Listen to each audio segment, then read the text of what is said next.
Hi, dear students. Welcome to La Excellence Daily News Analysis. Today, let's understand the articles of 29th December 2020.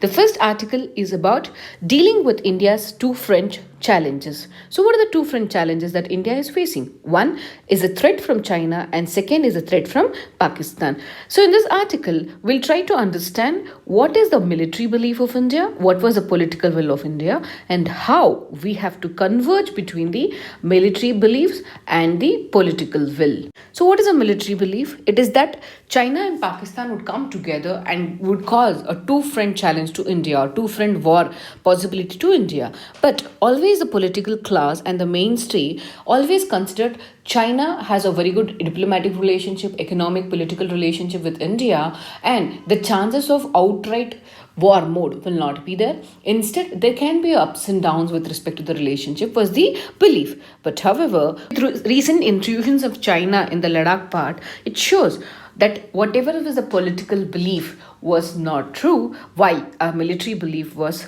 truth. Henceforth, whatever is the planning with respect to the military establishments or the military planners will try to give more attention towards the Chinese military challenge after for this Ladakh portion. Then, moving on to the Pakistan front, across the line of actual control with Pakistan. So, from around 2017 to 2019, there is four-fold increase in the ceasefire violation that is happening.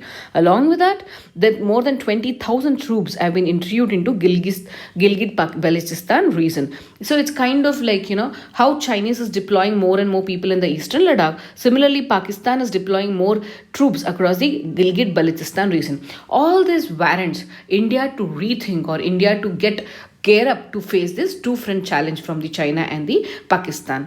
So moving further, we need to understand what is the military links between China and the Pakistan. So for China to counter India, the biggest strength is Pakistan. So that's the reason. So more than 73% of the Pakistan imports of arm is coming from the China. That is, more than 73% of arm imports is happening from China to Pakistan. And this is again further strengthened with recently conducted joint military exercise between Pakistan and the China. At this juncture, what if there is an hostility across the northern border along the Ladakh region towards China?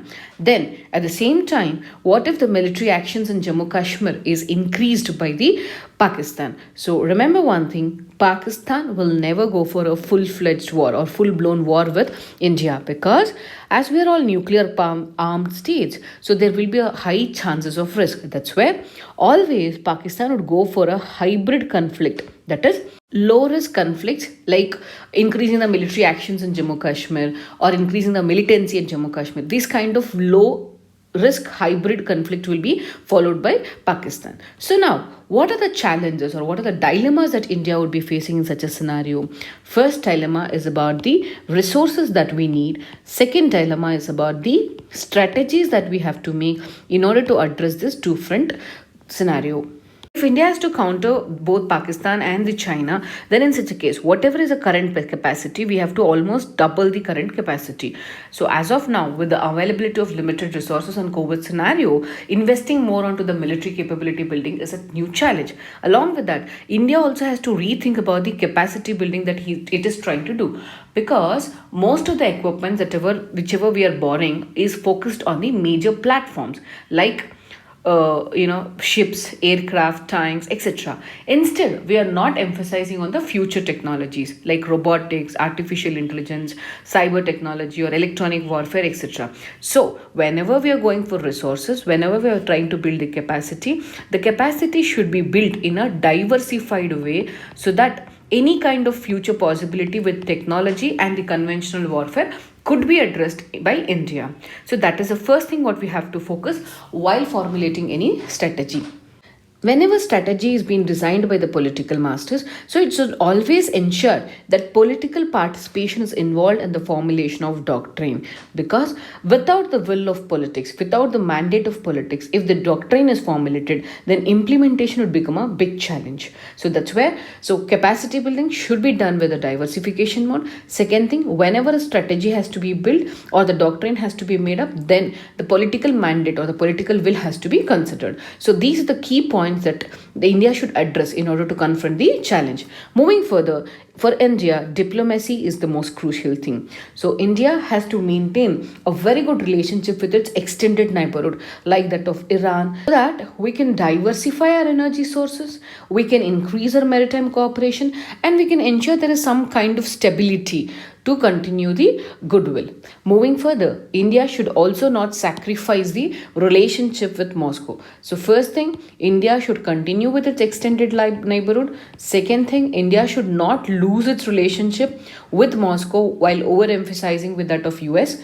Third thing, India's relationship with Quad countries and Indo Pacific seems to be a new grand strategy to counter India and China. So, this has to be focused. Last but not the least, India should outreach to the Kashmir citizens. So we need to bring in political leadership. We have to address their grievances. We have to ease the pressure over there and pacify the aggrieved citizens. And we should make it to join the mainstream Indian political mandate. It is very much required because, as you are all well aware, China is a rising aggressive neighbor who wants to be a superpower. At the same time, Pakistan is being the China's preference to contain India's strategy. So China has to contain India. For that, the best support could be obtained from Pakistan. That's where the need of R is to have a politically guided doctrine and a comprehensive military capability that needs to be addressed and developed so that we can understand and face the threat that is offered by China and the Pakistan. Let's move on to the next article. Reforms with future and farming needs in mind. So, whatever is the Farms Act that has been passed, that is Farmer Produce Trade and Commerce Bill, Farmers Empowerment and Protection Agreement on Price Assurances, and Farm Services Act. So, all these three farm acts, if they are implemented in the right spirit, then we can transform the rural economy. That is what is the author, that is a member of Niti Aayog, is trying to suggest in this particular article. So, here he is trying to raise certain, assumptions that is being made by the people that with this new act, APMC will be closed. The second point is mentioned is MSPs will be stopped. Third thing, the farmers' land will be taken over by the corporates, or land alienation could happen. But is this true? No, it's not the case. Why? Because this particular reforms in agriculture sector is done keeping in mind some of the factors which is not letting Indian agriculture to strive towards excellence, or which is acting as an hindrance to Indian agriculture to grow. The first reason why this reform has been suggested is there is increased gap between the income of a rural Indian who is working in the agriculture sector and the non-agriculture sector. So you can see over here, the gap between the person working in agriculture labor in 1993-94 was around 25,000 K, whereas the gap now has magnanimously increased to 1.42 lakh.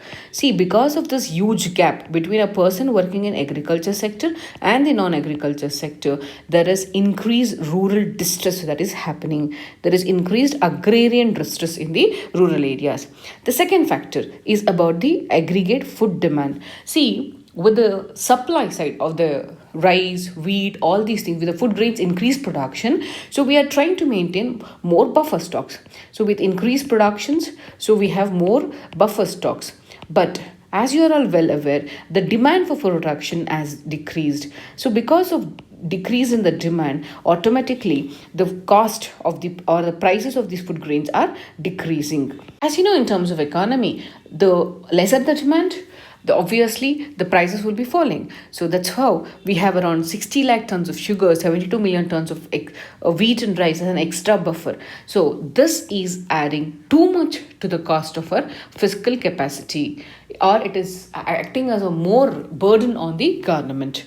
Third aspect is this. See, India with surplus food production, we wanted to go increase the exports that India is trying to make. But in India, the production cost of food grains is comparatively higher compared to the other countries, because of which we are not able to export to that quantity as we thought.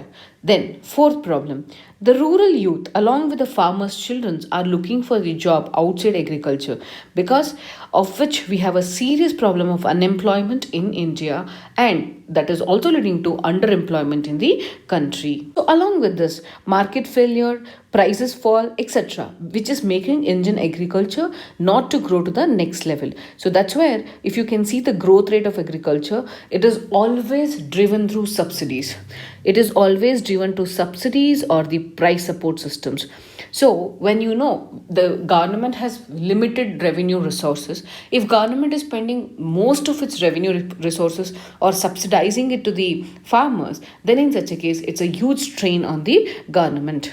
So therefore, government, instead of buying everything at MSP, so government should extend the market for the products that is being grown by the farmers. So we have to give the competition, bring in modern value chains, value addition, like food processing industries has to be developed, export has to be taken care, food processing has to be taken care, so that in all these way we can revive the rural economy. So author is trying to say that having MSP, having APMC or not, the MSP will be assured to the individuals. Moving further, with respect to the new Trading Act, what they are trying to say is whenever a registration as a trader has to be made, then a PAN card has to be given. So if any stringent criteria like this is followed, then in such a case, again, farmers will not get any benefit out of it. Instead, the people who are already in the agribusiness venture would expand further. So finally, with respect to the contract farming, there's a confusion between contract farming and the corporate farming. In case of contract farming, just to ensure there is a price stability, there is a price at a fixed price, the products will be sold, and there will not be any kind of risk. That's where a contract farming is being practiced. So in case of contract farming, there will not be any provisions with respect to transfer of land or sale of land or lease or mortgage. Any kind of formalities will not be included in the. Therefore, contract farming is more meant to ensure the new capital and the knowledge comes into the field of agriculture. So that's where the author tries to say, if the acts are implemented in the true spirit, then we can ensure there is a transformation in the rural economy. Let's see the next article, War and the Verge. So here we are speaking about the war between Taliban and Afghanistan and how US had ensured there is some kind of peace in Afghanistan for a period of around 19 years. So now, since US decided to withdraw its troops from Afghanistan, there is a talks that is going on between Taliban and the Afghanistan. But still, even though the talks are going on between them, the violence in Afghanistan has not started. So, 2020 is considered to be one of the bloodiest here in Afghanistan. So, violence is almost surged by 50%, and important personalities or individuals have been targeted, especially Malala Maivan, the TV host, Rahmatullah, so photographer, all these people have been killed.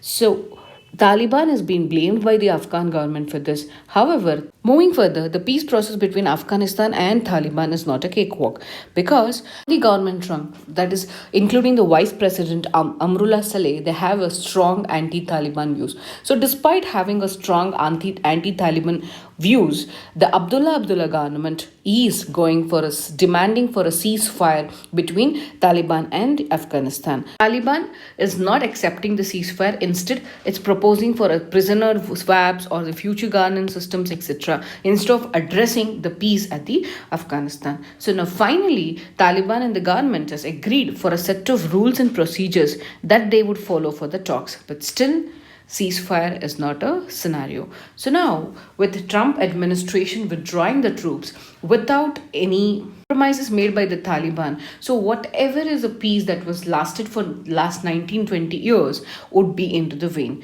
So that's where it is expected that the new government of United States would ensure some kind of compromise from the Taliban side and ensure there is peace and tranquility in the Afghanistan. The next article is about the Kisan Rail. Recently, Prime Minister of India has inaugurated 100th Kisan Rail.